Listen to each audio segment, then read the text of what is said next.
قدیم یمن کے ایک عظیم تاریخی سفر میں خوش آمدید۔ آج کی اس خاص پیشکش میں ہم سیدھا ایک ایسی تہذیب کی داستان میں اتریں گے جس کی شان و شوکت کی مثال تاریخ میں کم ہی ملتی ہے۔ یہ کہانی ہے قوم سبا کی، ایک ایسی قوم جو بے مثال دولت، حیرت انگیز انجینئرنگ اور قدرتی نعمتوں سے پوری طرح مالا مال تھی۔ لیکن پھر ایک وقت آیا جب یہ سب کچھ راکھ ہو گیا۔ اس تجزیے میں ہم ان حوالوں کا جائزہ لیں گے جو ہمیں تاریخ اور تفاسیر میں اس قوم کے عروج اور زوال کے بارے میں ملتے ہیں۔ تو چلیے اس موضوع کی گہرائی میں اترتے ہیں اور اس تاریخی راز کو سمجھنے کی کوشش کرتے ہیں۔ آخر قدیم عرب کی سب سے خوشحال تہذیب کس طرح ریت کے ٹیلوں میں ہمیشہ کے لیے غائب ہو گئی؟ یہ صرف ایک واقعہ نہیں ہے، بلکہ انسانیت کے لیے ایک انتہائی گہرا سبق ہے۔ ہم اس تہذیب کے عروج کی بلندیوں کو بھی دیکھیں گے اور ظاہر ہے اس تاریخ موڑ کو بھی جہاں سے ان کی تباہی کا آغاز ہوا۔ حصہ پہلا، ایک قوم کی ابتدا، بانی اور قبائل۔ اس شجرے پر ذرا غور کیجیے تاکہ ہمیں اس قوم کی بنیاد سمجھ آئے۔ عرب کی قدیم ترین نسلوں میں پہلی نسل میں قحطان ہیں، پھر ان سے آگے یعروب، پھر یشجب اور چوتھی نسل میں آئے عبدالشمس۔ اور یہی عبدالشمس اصل میں وہ شخصیت ہیں جنہیں سبا کے نام سے جانا جاتا ہے اور جن کے نام پر آگے چل کر اس پوری تہذیب اور قوم کا نام پڑا۔ یہ نام قدیم عرب کی تاریخ کا ایک بہت ہی اہم باب ہے۔ اب سوال یہ پیدا ہوتا ہے کہ عبدالشمس کا نام آخر سبا کیوں پڑا؟ دیکھیے، تاریخی حوالے بتاتے ہیں کہ لفظ سبا کا مطلب قید کرنے یا غلام بنانے کے ہیں۔ عبدالشمس عرب تاریخ میں وہ پہلے شخص تھے جنہوں نے جنگوں میں قیدی بنائے تھے۔ اس کے علاوہ انہیں الرائش بھی کہا جاتا تھا۔ کیوں؟ کیونکہ انہوں نے جنگوں سے ملنے والی عظیم دولت کو بڑی سخاوت کے ساتھ اپنی قوم میں تقسیم کیا تھا۔ بس اسی سخاوت اور طاقت نے اس بے مثال خوشحال ریاست کی بنیاد رکھی۔ حصہ دوسرا، سنہری دور، سد مغرب کا کمال۔ اس قوم نے معماری اور زراعت میں جو عروج حاصل کیا نا، اس کی سب سے بڑی اور شاندار مثال سد مرب یعنی مارب کا عظیم بند تھا۔ ذرا تصور کیجئے، صنعاء سے لگ بھگ 3 دن کی مسافت پر یہ عظیم سٹرکچر 2 پہاڑوں کے درمیان تعمیر کیا گیا تھا۔ اس کا بنیادی مقصد یمن کی شدید بارشوں کے پانی کو جمع کرنا تھا، اور اس ایک عظیم بند نے یمن کے سخت اور خشک صحرا کو 2 مسلسل سرسبز اور گھنے باغات میں بدل کر رکھ دیا تھا۔ یہ اس دور کی انجینئرنگ کی ایک واضح اور عظیم فتح تھی۔ تفسیر القرطبی میں اس بند کے نظام کی بڑی دلچسپ تفصیل ملتی ہے۔ یہ کوئی عام بند نہیں تھا، بلکہ انتہائی منظم انداز میں کام کرتا تھا۔ پانی کو تقسیم کرنے کے لیے 3 مختلف درجوں پر دروازے بنائے گئے تھے: نچلے، درمیانی اور اوپری حصے۔ پہلے پانی سب سے نچلے حصے سے نکالا جاتا، پھر ضرورت کے مطابق دوسرے اور پھر تیسرے حصے سے۔ اس نظام کی وجہ سے کیا ہوا؟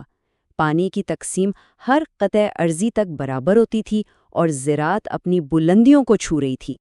اور اس آسان خوشحالی کو اور بہتر طریقے سے سمجھنے کے لیے تفاسیر میں ایک بڑی خوبصورت اور واضح مثال دی گئی ہے۔ باغات اس قدر گھنے اور پھلوں سے لدے ہوئے تھے کہ اگر کوئی عورت اپنے سر پر ٹوکری رکھ کر ان درختوں کے نیچے سے گزرتی تو اسے ایک پھل توڑنے کے لیے اپنا ہاتھ اٹھانے کی بھی ضرورت نہیں پڑتی تھی۔ وہ ٹوکری درختوں سے خود بخود گرنے والے پکے ہوئے پھلوں سے بھر جاتی تھی۔ ایسی خوشحالی واقعی اس دور میں کہیں اور دیکھنے کو نہیں ملتی۔ حصہ تیسرا، ملکہ سبا بلقیس، عظمت، طاقت اور تخت۔ اب بات کرتے ہیں اس تہذیب کی ایک انتہائی اہم شخصیت کی۔ تاریخ کے ورق ہمیں ایک ایسی خاتون حکمران سے ملواتے ہیں جس کی شان و شوکت نے قدیم دنیا کو دنگ کر کے رکھ دیا تھا۔ نصوص بتاتے ہیں کہ ملکہ بلقیس بنت شرا ہل نے اس عظیم قوم پر ایک انتہائی مضبوط اور محفوظ قلعے سے حکمرانی کی۔ ان کے پاس نہ صرف زبردست عسکری طاقت تھی، بلکہ ایسی بے حساب دولت تھی جو اپنے وقت کی کسی بھی بڑی سلطنت کو پیچھے چھوڑنے کے لیے کافی تھی، اور سیاسی اعتبار سے وہ اس قدر عقل مند تھیں کہ تاریخ بتاتی ہے وہ ہر بڑا فیصلہ لینے سے پہلے ہمیشہ اپنے مشیروں سے مشورہ ضرور کرتی تھیں۔ اور یہاں جو نمبر 7 اسکرین پر نظر آ رہا ہے، یہ اصل میں اس حفاظتی نظام کی نمائندگی کرتا ہے جو ان کے اس عظیم و شان تخت کے گرد قائم تھا۔ ایک کے بعد ایک 7 مسلسل اور مکفل یعنی لاکڈ محلات تھے جو ایک دوسرے کے اندر بنائے گئے تھے، صرف اسی لیے تاکہ ان کے عظیم تخت کو پوری طرح محفوظ رکھا جا سکے۔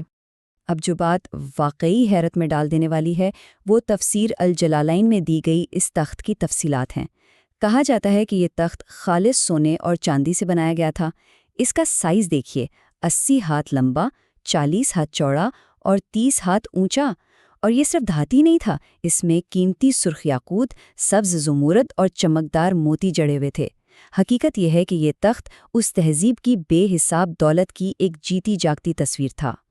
لیکن یہاں ایک ٹرننگ پوائنٹ آتا ہے۔ اتنی بے مثال خوشحالی اور ان قدرتی نعمتوں کے باوجود مذہبی حوالے بتاتے ہیں کہ اس تھاہا دولت نے انہیں روحانی طور پر بالکل اندھا کر دیا تھا۔ بجائے اس کے کہ وہ اس ذات کا شکر ادا کرتے جس نے یہ سب دیا، انہوں نے سورج کی پوجا شروع کر دی اور تکبر میں ڈوب گئے۔ حصہ چوتھا، عظیم سیلاب، تباہی کا آغاز۔ اس معاشرے کا زوال واقعی انتہائی تیزی سے ہوا۔ دیکھیے، پہلے بے پناہ خوشحالی آئی، پھر اس خوشحالی سے تکبر پیدا ہوا اور لوگ شرک میں مبتلا ہو گئے۔ تاریخی اور مذہبی حوالے ہمیں بتاتے ہیں کہ اس قوم کو راہ راست پر لانے کے لیے مسلسل پیغمبر بھیجے گئے، یہاں تک کہ حوالوں کے مطابق 13 انبیاء کو ان کی رہنمائی کے لیے بھیجا گیا، لیکن انہوں نے بڑی ڈھٹائی سے ان سب کو جھٹلا دیا، اور اسی ہٹھیارے انکار کا آخری نتیجہ وہ تباہی تھی، عظیم بند کا ہمیشہ کے لیے ٹوٹ جانا۔ تاریخ اور مفسرین کی تفاسیر میں اس تباہی کی شروعات کو انتہائی عجیب اور حیرت انگیز انداز میں بیان کیا گیا ہے۔ ذرا سوچئے، ایک ایسی عظیم معماری جسے عظیم الجثہ لوگوں نے تعمیر کیا تھا، اس کا خاتمہ نہایت ہی چھوٹے جانوروں کے ہاتھوں ہوا۔ اندھے چوہے، جنہیں عربی میں الفأر یا خلد کہا گیا ہے، انہوں نے اس عظیم بند کی مضبوط پتھر کی بنیادوں کو کریدنا اور کھوکھلا کرنا شروع کر دیا۔ یہ اس تاریخ کا کتنا گہرا سبق ہے کہ عظیم ترین تکبر کو مٹانے کے لیے بس ایک چھوٹی سی مخلوق ہی کافی ہوتی ہے۔ اور اس سیلاب آرم کے بعد وہاں کا مکمل منظرنامہ ہی بدل کر رکھ دیا گیا۔ ان دونوں حالاتوں کا زمین و آسمان کا فرق دیکھیے۔ سیلاب سے پہلے وہاں لامحدود سرسبز باغات، میٹھے پھل اور مکمل سلامتی تھی، لیکن اس بند کے ٹوٹنے کے بعد وہ زمین ایسی بنجر ہوئی کہ وہاں صرف کڑوے پھل والے خمت کے درخت، جھاڑی نما اتھل اور کانٹے دار سدر یعنی بیری کے چند درخت باقی رہ گئے۔ قدرت نے اپنی دی ہوئی سرسبزی واپس لے لی تھی۔ باندھ کے ٹوٹنے اور ان زمینوں کے بنجر ہونے کے بعد وہ عظیم قوم پوری طرح سے پش پش ہو کر بکھر گئی۔ تاریخی روایات ہمیں بتاتی ہیں کہ سبا کے جو 10 بڑے قبیلے تھے وہ مختلف سمتوں میں پھیل گئے۔ 6 قبیلے یمن ہی کے مختلف علاقوں میں بس گئے، جبکہ 4 قبیلوں نے شام یعنی لیونٹ کی طرف ہجرت کی۔ اور بالکل اسی عظیم بکھراؤ پر وہ مشہور عربی ضرب المثل وجود میں آئی کہ وہ سبا کے ہاتھوں کی طرح بکھر گئے۔ حصہ پانچواں، سورۃ سبا سے اسباق، روحانی فیصلہ۔ اس پورے تاریخی واقعے میں چھپے فلسفیانہ اور روحانی اسباب کو اگر دیکھیں تو قرآن میں اس پیغام کو کچھ اس طرح بیان کیا گیا ہے: اپنے رب کے دیے ہوئے رزق میں سے کھاؤ اور اس کا شکر ادا کرو۔ یہ ایک پاکیزہ شہر ہے اور رب بڑا بخشنے والا ہے۔ یہ وہ سادہ اور بنیادی حکم تھا جو قوم سبا کو دیا گیا تھا، جس میں دراصل ان کی کامیابی اور آنے والی نسلوں کی بقا کا راز چھپا تھا۔ تو اس سب میں بنیادی نقطہ یہ ہے کہ انسانی زندگیوں کو چلانے والی 2 عظیم قوتیں ہوتی ہیں۔ ایک طرف شکر ہے، جو دراصل صبر، عاجزی اور اس بات کو پوری طرح تسلیم کرنے کا نام ہے کہ تمام نعمتیں اس پروردگار کی طرف سے ہیں، اور دوسری طرف ہے کفر یعنی ناشکری، جس میں تکبر اور خود کو ہر چیز کا حقدار سمجھنا شامل ہے۔ انہی 2 رویوں نے اس عظیم تہذیب کے انجام کا فیصلہ کیا تھا۔ سبا کی یہ کہانی ان نصوص کے مطابق صدیوں سے انسانیت کے لیے ایک بہت بڑی عبرت بنی ہوئی ہے۔ یہ اس بات کی یاد دہانی کرواتی ہے کہ مادی دولت، دنیاوی طاقت اور ظاہری ترقی اگر روحانی شکر گزاری کے بغیر ہوں تو اس کا انجام آخرکار تباہی اور بربادی کی صورت میں ہی نکلتا ہے۔ یہ اصول قدیم دور میں بھی اتنا ہی سچ تھا جتنا کہ آج کے اس جدید دور میں۔ تو اس سفر کے آخر میں یہ ایک سوال ہے جو واقعی سوچنے پر مجبور کر دیتا ہے۔ اگر ناقابل یقین دولت، خوشحالی اور وقت کی شاندار ترین انجینئرنگ کسی ناشکری قوم کو تباہی سے نہیں بچا سکی، تو آج ہم اپنی کامیابی اور اپنی ترقی کی بنیاد آخر کن چیزوں پر رکھ رہے ہیں؟ اس ایک سوال کے جواب میں ہی آنے والی نسلوں کا مستقبل چھپا ہے۔ اجازت دیجیے، خدا حافظ۔